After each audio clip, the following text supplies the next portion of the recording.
আজি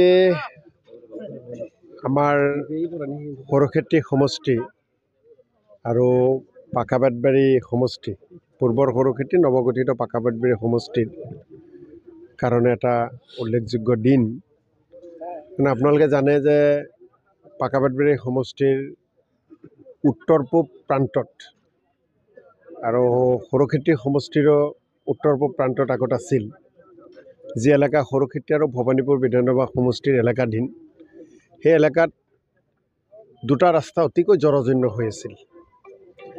এটা ৰাস্তা হৈছে NKK ৰোড, আৰু সহজে মানুহে যদি কিছুমান নামত বুজি নাপায়, চাপাৰবৰীৰ পৰা হাতেৰটাৰী হৈ নলীগাঁৱলৈ ভক্তডোবালৈ যিটো ৰাস্তা যথেষ্ট জৰাজীৰ্ণ হৈ আছিল। ৰাইজৰ পৰা বহু গালিও খালোঁ, বহু সমালোচনাও পালোঁ। ইমান দিন কৰিব পৰা নাছিলোঁ, কাৰণ আমি এবাৰ কৰোঁ বানপানীয়ে লগে লগে উঠাই লৈ যায়। দ অঞ্চল, বছৰত ৩-৪ বাৰ বানপানী আহে, যাৰ কাৰণে জৰাজীৰ্ণ হৈ আছিল। আজি সেই ৰাস্তাৰ পুনৰ পকীকৰণৰ আধাৰশিলা স্থাপন কৰিলোঁ। দ্বিতীয়টো ৰাস্তা হ'ল BB ৰোডৰ পৰা বৰপেটা ভৱানীপুৰ ৰাস্তাৰ পৰা ভৌকামাৰী অটা হৈ খৰ্মা বজাৰ হৈ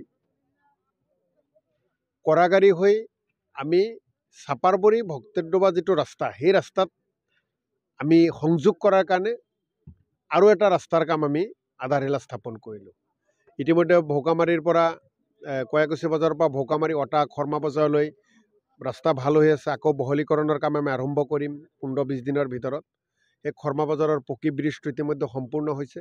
সেই ব্ৰিজৰ পৰা সেই ৰাস্তা খুব জৰাজীৰ্ণ বেয়া ৰাস্তা, সেই ৰাস্তাৰ মাজেৰে সেই ৰাস্তাটো ঠিক ঠাক হৈ একেবাৰে চাপাৰবৰী অঞ্চললৈ যাব, সংযোগ স্থাপন হ'ব। তাৰ আধাৰশিলা কৰিলোঁ। এই দুটা ৰাস্তা হোৱাৰ পিছত আপুনি যদি খৰ্মা অঞ্চল বুলি কয়, দাঁতৰবৰী অঞ্চল বুলি কয়, চাপাৰবৰী অঞ্চল বুলি কয়, ফিঙো অঞ্চল বুলি কয়, যদি কৰাগুৰি অঞ্চল বুলি কয়, গোটেই অঞ্চলত যাতায়াতৰ মূল পথ দুটা ভাল হৈ যাব আৰু মানুহৰ মূল সমস্যাবিলাক যাতায়াতৰ সমাধান হৈ গ'ল। আৰু তৃতীয়টো কাম, কয়াকুছি উচ্চতৰ মাধ্যমিক বিদ্যালয় 1953 চনতে স্থাপন কৰিছিল আমাৰ মুৰব্বীসকলে। এই বিদ্যালয়ৰ ছাত্ৰ ছাত্ৰীৰ সংখ্যা প্ৰায় 2000। ইয়াতে বিদ্যালয়ৰ শ্ৰেণীকোঠা আছে যদিও জৰাজীৰ্ণ, আদৰ্শ শ্ৰেণীকোঠা বুলি ক'ব নোৱাৰি।